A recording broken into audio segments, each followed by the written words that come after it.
आणि या पत्रकार संघाचे सर्व सन्माननीय सदस्य, इथं उपस्थित सर्व सन्माननीय पत्रकार बंधूंनो आणि भगिनींनो, आज दर्पण दिन 6 जानेवारीला आपण बाळशास्त्रींच्या जयंतीच्या निमित्तानं हा दर्पण दिन साजरा करतो. प्रास्ताविक करत असताना आमचे मित्र रामदाजींनी काही वस्तुस्थिती इथं मांडली, पण त्याच्या पलीकडे आजचा एक असा दिवस असा असतो, 365 दिवसापैकी 364 दिवस हे पत्रकारांचे असतात. आणि दर्पण दिन आमच्यासारखा सामाजिक आणि राजकारणात काम करण्यासाठी करणाऱ्या व्यक्तीचा असतो. कारण तुम्ही आम्हाला बोलवता, 364 दिवस तुम्ही आम्हाला बोलवत नाहीत, पण जे काही ठोकायचंय ते ठोकून काढता. एक दिवस आम्हाला बोलता येत आणि तो दर्पण दिन. आम्ही काही पत्रकारांच्या समोर किंवा पत्रकारांपेक्षा हुशार आहोत असं नाही. माझा म्हणण्याचा उद्देश एवढाच आहे की 364 दिवस तुम्ही आम्हाला आरसा दाखवता आणि 6 तारखेला बाळशास्त्रीच्या जयंतीच्या निमित्तानं दर्पण दिनाच्या दिवशी आम्ही तुम्हाला आरसा दाखवतो. याच्या पलीकडे दुसरं काही मला म्हणायचं नाही.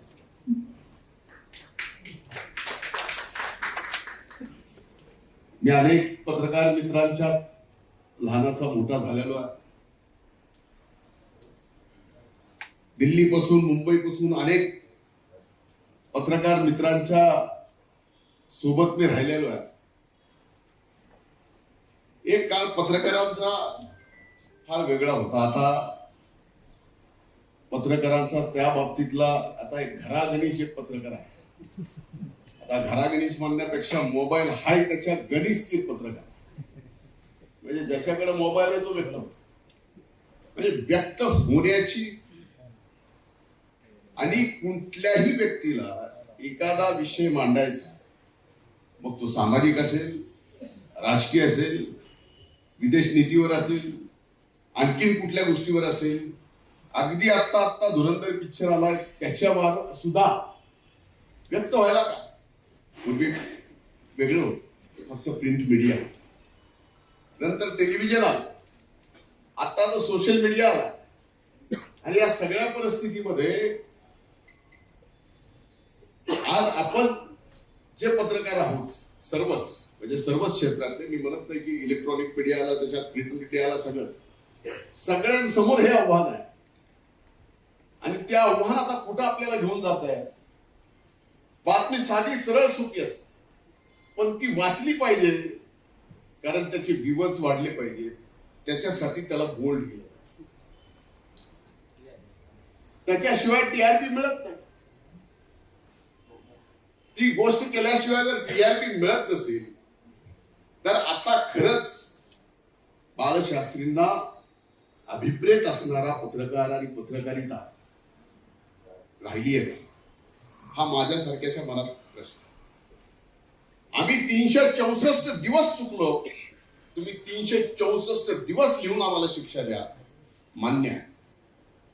पण आता पत्रकारिता एक काळ असा होता की त्या पत्रकारितेतून एखाद्याला जागर करणं, एखाद्याला अगदी नीट काम करायला लावणं. पण आता फक्त पत्रकारिता, एखादा विषय सापडला त्या विषयात तसं पाहिलं तर काहीच नसतं, पण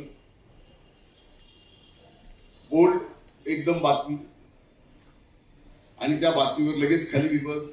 त्या सगळ्या गोष्टी आपण बघितल्या. फार चांगलं उदाहरण दिलं रानबाजींनी की एका बातमीमध्ये 3 विषय 3 मुद्दे घेतले.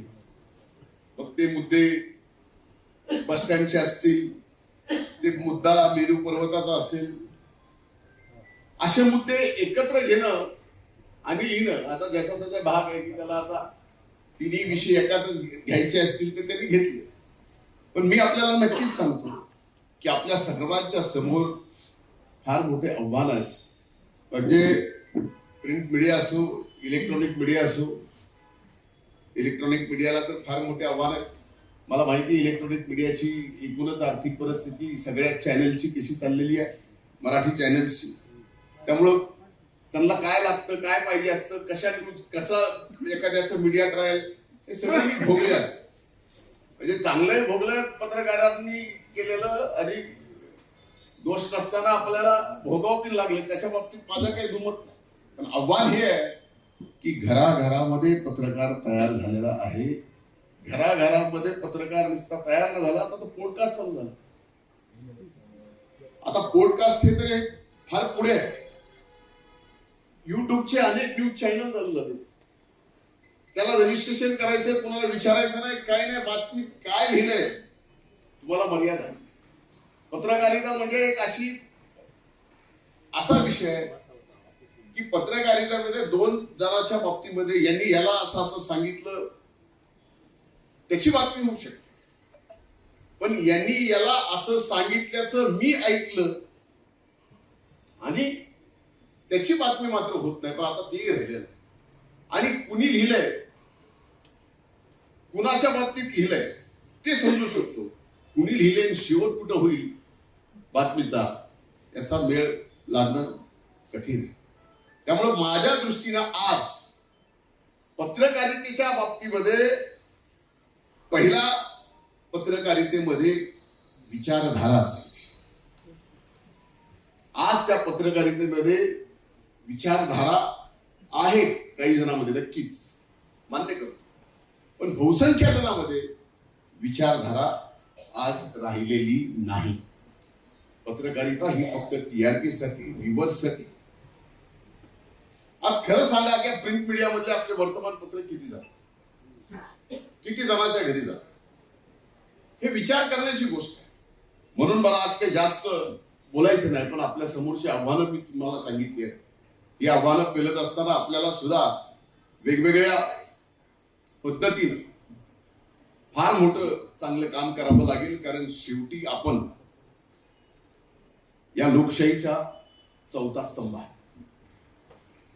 आणि लोकशाहीच्या चौथ्या स्तंभाचं फार मोठं योगदान जगातल्या सगळ्यात मोठ्या आपल्या या देशाच्या लोकशाहीमध्ये राहिलेलं आहे. आणि भविष्यात सुद्धा ते आपल्या सर्वांच्या वतीनं ते योगदान राहावं, हीच मी आपल्या सर्वांच्या समोर विनंती करतो. आज जयंतीच्या निमित्तानं बाळशास्त्रीजींच्या विचारांना नतमस्तक होतो, थांबतो. मला आणखीन काही कार्यक्रम असल्यामुळं आपल्या सर्वांची क्षमा मागून मी इथून जातोय. परवानगी मिळाली, रामबाजी मिळाली असं समजून मी जरा काही कार्यक्रमाला जायचं आहे, म्हणून मी माफी क्षमा मागतो.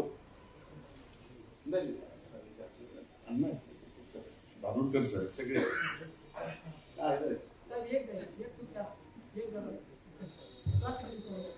त्याची वेगळी बातमी व्हायची म्हणून कळायला लागली. नाही एक मिनिट, अंदाज दिल दाभोळकर सर मी देण्याचा विषय नाही. आणखीन तेवढा लहान आहे. पत्रकारांना पुरस्कार तरी इतका मोठा नाही दिला झाला. म्हणून आपल्या सगळ्यांची क्षमा मागतो. खूप खूप धन्यवाद. जय हिंद, जय महाराष्ट्र.